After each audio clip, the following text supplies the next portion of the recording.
আমার প্রিয় ছাত্রছাত্রীবৃন্দ, নুরাইজ রেজা বাংলা চ্যানেলের পক্ষ থেকে তোমাদের জানাই সাদর আমন্ত্রণ। নর্থ বেঙ্গল ইউনিভার্সিটির সেকেন্ড সেমিস্টারে যে সমস্ত ছাত্রছাত্রী পরীক্ষা দিবে, তোমাদের জন্য এই ভিডিওটি অবশ্যই শেষ পর্যন্ত দেখবে।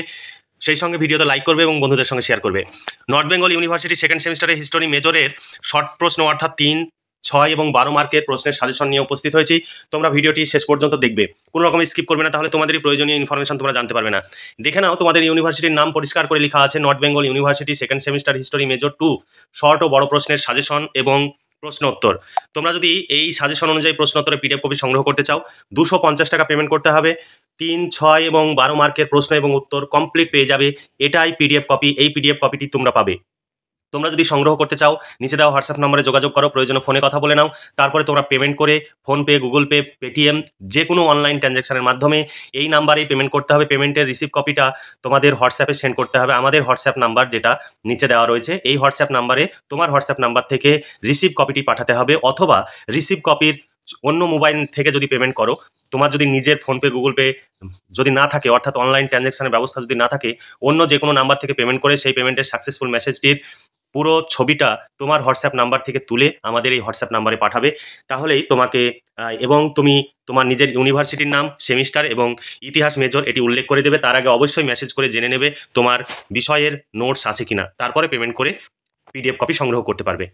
তোমাদের সিলেবাসে রয়েছে হিস্টোরি অফ ইন্ডিয়া 2, তোমাদের রয়েছে 1500 BCE থেকে 300 BCE পর্যন্ত, অর্থাৎ প্রাচীন ভারতের ইতিহাস, খ্রিস্টপূর্ব 1500 থেকে 300 অব্দ পর্যন্ত তোমাদের সিলেবাসে যে বিষয়গুলো রয়েছে সেইগুলোর উপরে আজকের সাজেশন। তোমাদের 3 মার্ক, 6 মার্ক এবং 12 মার্কের প্রশ্নের সাজেশন 2024।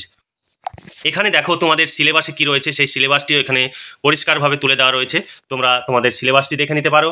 এখানে তোমরা দেখতেই পাচ্ছ পুরো তোমাদের সিলেবাসটি এখানে প্রথমে তুলে দেওয়া হয়েছে। আমি সিলেবাস নিয়ে আলোচনা করব না, কারণ তাতে ভিডিও অনেক লম্বা হয়ে যাবে। এমনিতেই পুরো তোমাদের যে সাজেশনের প্রশ্নগুলো রয়েছে সেইগুলো আলোচনা করতে অনেক সময় লাগবে। যদিও তোমাদের পরীক্ষার আর বেশি নেই, সময় নেই, তবুও তোমরা যদি এই পিডিএফ কপি সংগ্রহ করে পড়াশোনা করো, অল্প সময়ের মধ্যে তোমরা সমস্ত প্রশ্ন পড়ে পরীক্ষার জন্য প্রস্তুতি নিতে পারবে। তাই যদি আমাদের এই নোট সংগ্রহ করতে চাও, 250 টাকা পেমেন্ট করতে হবে। একদম কমপ্লিট উত্তর সহ কমপ্লিট পেয়ে যাবে। এর বাইরে তোমাদের পড়তে হবে না, এগুলো পড়লেই পরীক্ষায় কমন পেয়ে যাবে। এবার চলো দেখে নিই আজকের সাজেশনের প্রশ্ন কি কি রয়েছে। প্রথমে তোমাদের সামনে 3 মার্কের প্রশ্নের সাজেশনগুলো তুলে ধরবো। এখানে সাজেশনের এই প্রশ্নগুলো রয়েছে, কিন্তু পিডিএফ কপিতে এর চাইতেও আরও কিছু এক্সট্রা প্রশ্ন রয়েছে অধ্যায় ভিত্তিক, কিন্তু যেগুলো ইম্পর্টেন্ট সেগুলো আমি এখানে তোমাদের সামনে তুলে ধরছি। 1 নম্বর প্রশ্ন, পুরাণ কি, অর্থাৎ পুরাণ সম্পর্কে লেখো। তোমাদের ইংলিশে কোশ্চেন হবে, কোশ্চেনটা ইংলিশে হয়, তুমি ইংলিশেও অ্যান্সার লিখতে পারো, আবার বাংলাতেও অ্যান্সার লিখতে পারো। সেই জন্য ইংলিশ এবং বাংলা উভয় কোশ্চেনই আমাদের এখানে দেওয়া রয়েছে। তারপরে এখানে দেখো কৈটিল্যের অর্থশাস্ত্রের গুরুত্ব লেখো। আমি বাংলাগুলো পড়ছি। ইন্ডিকা সম্পর্কে লেখো। এখানে ইংলিশে কোশ্চেন দেওয়া রয়েছে এবং অথবা দিয়ে কোশ্চেন দেওয়া রয়েছে। তারপরে দেখো এলাহাবাদ প্রশস্তি সম্পর্কে লেখো। প্রত্নতাত্ত্বিক এবং সাহিত্যের উৎসের মধ্যে পার্থক্য লেখো। এবার ইউনিট 2 থেকে যে গুরুত্বপূর্ণ 3 মার্কের প্রশ্ন দেখে নাও। আর্য শব্দ দ্বারা তুমি কি বোঝাও? আর্য সমস্যা সম্পর্কে লেখো। এখানে আরও প্রশ্ন আমাদের পিডিএফ কপিতে রয়েছে, কিন্তু এখানে যেহেতু সাজেশনের সমস্ত প্রশ্ন তুলে ধরা সম্ভব নয়, তাই আমরা অল্প করে প্রশ্ন, আমরা গুরুত্বপূর্ণ প্রশ্নগুলো রেখেছি। দেখো ইউনিট 3 থেকে বর্ণ ব্যবস্থা বলতে তুমি কি বোঝো। তারপরে রয়েছে সভা ও সমিতি বলতে কি বোঝো। বৈদিক যুগে গোধনের গুরুত্ব লেখো। বৈদিক যুগে জাতি বলতে তুমি কি বোঝো, বা জাতির সম্পর্কে যা জানো লেখো। আদি বৈদিক যুগে দেবতার গুরুত্ব লেখো। আদি বৈদিক যুগে রাজার অবস্থান বা ক্ষমতা সম্পর্কে লেখো। তারপরে 9 নম্বর প্রশ্ন, সাহিত্যিক উপাদান হিসাবে ঋগ্বেদের গুরুত্ব লেখো। 10 নম্বর প্রশ্ন, বৈদিক যুগের ধর্মের বৈশিষ্ট্যগুলি লেখো। তারপরে প্রশ্ন, পরবর্তী বৈদিক যুগের ধর্মের বৈশিষ্ট্যগুলি লেখো। তারপরে ইউনিট 4 থেকে 3 মার্কের প্রশ্ন, দেখো মধ্যপন্থা বলতে কি বোঝো। শ্বেতাম্বর ও দিগম্বরের মধ্যে পার্থক্য লেখো। এখানে অথবা দিয়ে সব দেওয়া রয়েছে। তারপরে দেখো নির্বাণ বলতে কি বোঝো, বা নির্বাণ সম্পর্কে সংক্ষেপে লেখো।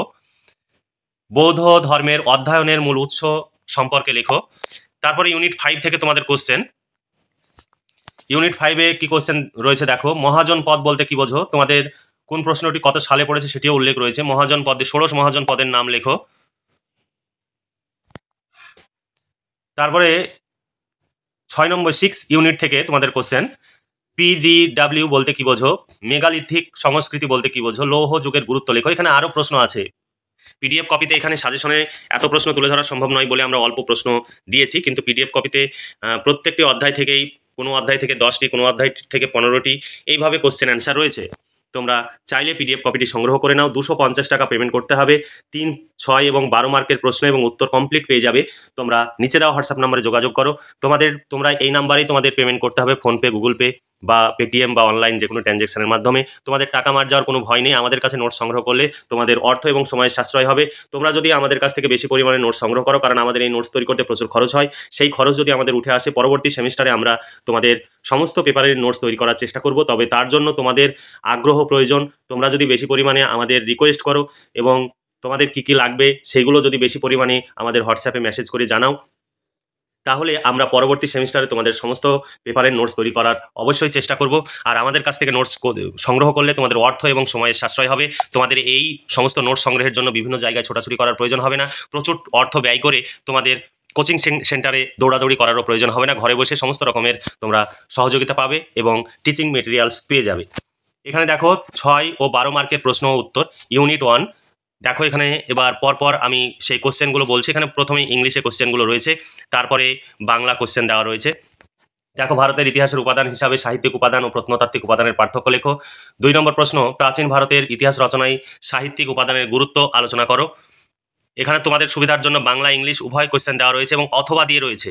আমরা এমনভাবে কোশ্চেন তৈরি করেছি যাতে তোমাদের সেই কোশ্চেনগুলো বারবার আলাদাভাবে না পড়তে হয়, সব একসঙ্গে দিয়েছি। যদি 6 মার্ক হিসাবে আসে সেইভাবে লিখবে, 3 মার্ক হিসাবে আসলেও তোমরা এখান থেকে কোশ্চেনের অ্যান্সার করতে পারবে, এবং 12 মার্ক হিসাবে আসলে তোমরা যতটা সম্ভব তোমরা লিখবে। সমস্তভাবেই আমাদের একসঙ্গে দেওয়া রয়েছে। দেখো, প্রাচীন ভারতের ইতিহাস রচনায় দেশীয় সাহিত্য ও বৈদেশিক বা বিদেশি সাহিত্যের সাহিত্যিক উপাদান সম্পর্কে আলোচনা করো। তারপরে দেখো, তোমাদের পরীক্ষার প্রশ্নপত্রে ইংলিশে প্রশ্ন থাকবে। আমি সেখানে ইংলিশ প্রশ্ন তার সঙ্গে বাংলায় অনুবাদ করে দিয়েছি যাতে তোমাদের সুবিধা হয় কোশ্চেনগুলো বুঝতে। প্রাচীন ভারতের ইতিহাস রচনার ক্ষেত্রে প্রত্নতাত্ত্বিক উপাদানের গুরুত্বগুলি আলোচনা করো। এখানে অথবা দিয়ে এখানে লিখে দেওয়া রয়েছে এবং সেই সঙ্গে ইংলিশ প্রশ্নটিও দেওয়া রয়েছে। তারপরে দেখো, কৌটিল্যের অর্থশাস্ত্রের সপ্তাঙ্গ তত্ত্বটি সম্পর্কে সংক্ষেপে আলোচনা করো। তারপরে ইউনিট 2 থেকে তোমাদের প্রশ্ন, আর্যদের আদি জন্মভূমি সম্পর্কিত তত্ত্ব আলোচনা করো অথবা আর্য বিতর্ক সম্পর্কে আলোচনা করো। ভীষণ ইম্পর্টেন্ট প্রশ্ন, যেগুলোতে বেশি স্টার চিহ্ন দেওয়া রয়েছে সেগুলো বেশি ইম্পর্টেন্ট। তারপরে ইউনিট 3 থেকে বেদ কি, চতুর্বেদ বা 4টি বেদ সম্পর্কে আলোচনা করো। এটি 6 মার্কের প্রশ্ন। তারপরে প্রশ্ন 7 নম্বর, বৈদিক যুগে বিবাহ ব্যবস্থা সম্পর্কে আলোচনা করো। এটি 6 মার্কের প্রশ্ন। তারপরে কোশ্চেন নাম্বার 8, ভীষণ ইম্পর্টেন্ট প্রশ্ন, ঋগ বৈদিক ও পরবর্তী বৈদিক যুগের সামাজিক অবস্থা সম্পর্কে আলোচনা করো। ঋগ বৈদিক যুগ বা আদি বৈদিক যুগ এবং পরবর্তী বৈদিক যুগের অর্থনৈতিক অবস্থার পরিচয় দাও। তারপর 10 নম্বর প্রশ্ন, প্রারম্ভিক বা আদি বা প্রাক বা ঋগ বৈদিক এগুলো সব একই অর্থ, এইগুলো কখনো ভুল করবে না। যুগের ও পরবর্তী বৈদিক যুগের রাজনৈতিক অবস্থা সম্পর্কে আলোচনা করো। পরবর্তী বৈদিক যুগের নারীদের মর্যাদা কি হ্রাস পেয়েছিল আলোচনা করো। এখানে তোমাদের ইংলিশে কোশ্চেন রয়েছে, তোমাদের যদি ইংলিশে বাংলায় বুঝতে অসুবিধা হয় তোমরা ইংলিশ প্রশ্নগুলো দেখে নিতে পারো। এখানে অনেকগুলো অথবা দেওয়া রয়েছে এবং প্রশ্নের অ্যান্সার একই, কিন্তু বিভিন্নভাবে কোশ্চেন আসতে পারে এবং আমরা সেইভাবেই এই কোশ্চেনগুলোর অ্যান্সার আমরা তৈরি করেছি। তোমাদের এই কোশ্চেন অ্যান্সারের জন্য বসে থাকতে হবে না, অপেক্ষা করতে হবে না। তুমি যখন পেমেন্ট করবে সঙ্গে সঙ্গেই এই অ্যান্সারগুলো পেয়ে যাবে। তোমরা সেইগুলো সংগ্রহ করে পড়াশোনা করে পরীক্ষার জন্য প্রস্তুতি নিতে পারো। আর পরবর্তী সেমিস্টারে আমাদের সঙ্গে যোগাযোগ রাখবে। আমাদের নোটস তৈরি করতে প্রচুর খরচ হয়, অভিজ্ঞ শিক্ষক মণ্ডলী দ্বারা এই সমস্ত নোটস তৈরি করা হয়। তোমরা প্রতিটি পেপারের জন্য আমাদের সেমিস্টার অনুযায়ী আলাদা প্রাইস থাকবে। এই সেমিস্টারে ইতিহাস মেজরের জন্য 250 টাকা তোমাদের পেমেন্ট করতে হবে। তোমরা চাইলে 250 টাকা পেমেন্ট করে হিস্টোরি মেজরের নোটসগুলো সংগ্রহ করতে পারো। এরপরে দেখো 12 নম্বর কোশ্চেন, ঋগ বৈদিক যুগ থেকে পরবর্তী বৈদিক যুগ পর্যন্ত রাজার বা রাজনের ক্ষমতার পরিবর্তন সম্পর্কে লেখো। অথবা এখানে অথবা দিয়ে কোশ্চেন রয়েছে এবং কোন সালে কি কোশ্চেন, কিভাবে কোশ্চেন এসেছে সেটাও দেওয়া রয়েছে। বৈদিক যুগে রাজার ভূমিকা উল্লেখ সহ রাজনৈতিক কাঠামো সম্পর্কে আলোচনা করো। 13 নম্বর প্রশ্ন, বৈদিক যুগের বর্ণের ভূমিকা সম্পর্কে আলোচনা করো। এটি কি এই সময়ে পুরুষদের একমাত্র পরিচয় ছিল? তারপরে প্রশ্ন 14 নম্বর প্রশ্ন, ইম্পর্টেন্ট প্রশ্ন, ঋগ বৈদিক ও বা বৈদিক যুগের বা খ্রিস্টপূর্ব 6ষ্ঠ শতকের ভারতের আর্থসামাজিক অবস্থা সম্পর্কে আলোচনা করো। এবার ইউনিট 4 থেকে তোমাদের প্রশ্ন, টোটাল কোশ্চেন নাম্বার 15। দেখো, বৌদ্ধ পরিষদ সম্পর্কে আলোচনা করো বা বৌদ্ধ কাউন্সিল সম্পর্কে আলোচনা করো, বা বৌদ্ধ সঙ্গীতি সম্পর্কে আলোচনা করো। একই উত্তর, একই প্রশ্ন, একই উত্তর। এরপরে দেখো 16 নম্বর কোশ্চেন, ইম্পর্টেন্ট প্রশ্ন। মহাজন পদের যুগের প্রযুক্তিগত ব্যবস্থা কি ছিল? অষ্টাঙ্গিক মার্গ বলতে কি বোঝো? বৌদ্ধ ধর্ম ও জৈন ধর্মের নগরায়ন ঘটানোর ক্ষেত্রে কি ভূমিকা পালন করেছিল? খ্রিস্টপূর্ব 6ষ্ঠ শতকে নগরায়ন সম্পর্কে আলোচনা করো। তারপরে 20 নম্বর প্রশ্ন, ভারতে বৌদ্ধ ও জৈন ধর্মের উত্থানের পিছনে সামাজিক ও অর্থনৈতিক কারণগুলি আলোচনা করো। এটারই অথবা রয়েছে। অথবা প্রশ্ন দেখো, ভারতের ইতিহাসে বৌদ্ধ ধর্ম জৈন ধর্মের উত্থানে প্রতিবাদী ধর্ম আন্দোলনের ভূমিকা আলোচনা করো বা গুরুত্ব আলোচনা করো। 21 নম্বর প্রশ্ন, বৌদ্ধ ধর্মের মূলনীতিগুলি সম্পর্কে আলোচনা করো। 22 নম্বর প্রশ্ন, জৈন ধর্মের মূলনীতি বা বৈশিষ্ট্যগুলি সম্পর্কে লেখো। এরপরে ইউনিট 5 থেকে তোমাদের প্রশ্ন, ইউনিট 5-এর মগধের উত্থানের প্রধান কারণগুলি কি ছিল? অথবা প্রশ্ন দেখো, মগধ সাম্রাজ্যের উত্থানের পিছনে রাজনৈতিক অর্থনৈতিক কারণগুলি সম্পর্কে আলোচনা করো। 24 নম্বর প্রশ্ন, মগধ সাম্রাজ্যের উত্থান ও বিকাশ সম্পর্কে আলোচনা করো। তারপরে 16 নাম্বার প্রশ্ন দেখো, ইউনিট 6-এর প্রশ্ন। এগুলো 3 মার্কের প্রশ্ন এবং 6, 12 সমস্ত প্রশ্ন এখানে রয়েছে। দেখো, PGW বলতে কি বোঝো?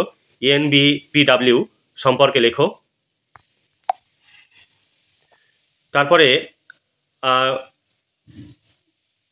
এখানে রয়েছে পেইন্টেড গ্রে ও নর্দার্ন ব্ল্যাক পলিশড পাত্রের বিশেষ উল্লেখ সহ লৌহ যুগের সংস্কৃতির প্রধান বৈশিষ্ট্যগুলি লেখো, অথবা লৌহ যুগ সম্পর্কে যা যেন লেখো।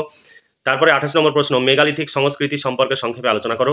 এই ছিল তোমাদের সাজেশন ভিত্তিক প্রশ্ন। এই 28খানা প্রশ্নের মধ্যে তোমাদের 20খানা প্রশ্নের স্টার চিহ্ন দেওয়া রয়েছে। 20খানা প্রশ্ন তোমরা পড়তে পারলে পরীক্ষায় 100% কমন পেয়ে যাবে।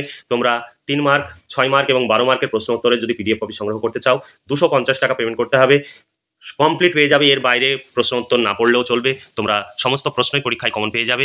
আর এগুলো আমাদের এই নোটস যদি তুমি পড়ো তাহলে বড় প্রশ্ন থেকে শর্ট প্রশ্নের উত্তর তোমাদের হয়ে যাবে। এখানে দেখো 3 মার্কের প্রশ্নের উত্তর দেওয়া রয়েছে। প্রথমে সাজেশনে আমরা 3 মার্কের প্রশ্ন দিয়েছি এবং সেই 3 মার্কের কোশ্চেনের অ্যান্সার এখানে দেখো কিভাবে দেওয়া রয়েছে। খুব সুন্দর করে যেগুলো ইম্পর্টেন্ট সেগুলো সুন্দর করে দেওয়া রয়েছে এবং বাংলা ইংলিশ উভয়ভাবেই প্রশ্ন দেওয়া রয়েছে। খুব সুন্দর করে আমরা উত্তরগুলো সেট করেছি, তোমরা চাইলে সংগ্রহ করতে পারো। তোমরা সাজেশনে যে প্রশ্ন দেখেছো তার চাইতে বাড়তি প্রশ্ন রয়েছে। এখানে দেখো আর্য শব্দের দ্বারা তুমি কি বোঝো, এখানে পুরো দেওয়া রয়েছে, 3 মার্ক হিসাবেই লেখা রয়েছে। আর্য সমস্যা সম্পর্কে যা জানো লেখো, এখানে দেওয়া রয়েছে। তাছাড়া বাড়তি প্রশ্নও রয়েছে। এখানে দেখো বর্ণ ব্যবস্থা বলতে তুমি কি বোঝো, তার উত্তর এখানে দেওয়া রয়েছে। তারপরে সভা ও সমিতি বলতে কি বোঝো, সভা সমিতি সম্পর্কে এখানে আলোচনা করা হয়েছে।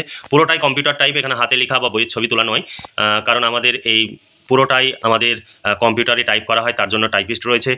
শিক্ষক মণ্ডলী শুধুমাত্র যারা সাবজেক্টের এক্সপার্ট তারা এই সমস্ত নোটসগুলো তৈরি করে দেয়, টাইপিস্ট টাইপ করে, যে কারণে আমাদের প্রচুর খরচ হয়। তোমরা যদি আমাদের এই নোটসের প্রতি চাহিদা দেখাও তাহলে পরবর্তী সেমিস্টারে আমরা নোটস তৈরি করব, তোমরা যোগাযোগ রাখবে। আর আমাদের কাছে নোটস সংগ্রহ করলে তোমাদের অর্থ এবং সময়ের সাশ্রয় হবে, তোমাদের ভাবতে হবে না এই প্রশ্নের অ্যান্সারটি আমি কোথায় পাবো, কারণ আমরা পুরো সাজেশনের প্রশ্ন এবং উত্তর কমপ্লিট তোমাদের আমরা প্রোভাইড করি। তোমাদের তার জন্য নির্দিষ্ট অ্যামাউন্ট পেমেন্ট করতে হবে। আমাদের এখানে কোনো রকমের দামাদামি হয় না, তোমরা কেউ দামাদামি করবে না। যে প্রাইসে নোটস তোমাদের দিচ্ছি এই প্রাইসে তোমরা কোথাও নোটস পাবে না। আর আমরা যে পরিমাণে পরিশ্রম এবং খরচ করে নোটস তৈরি করি এইভাবে কেউ তৈরি করে না। যারা অনলাইনে তোমাদের টিউশন পড়াচ্ছে, ফোন নাম্বার দিচ্ছে, সেখানেও তোমার প্রতিদিন টাইম অনুযায়ী সেই অনলাইন ক্লাসে উপস্থিত থাকাও সম্ভব নয়।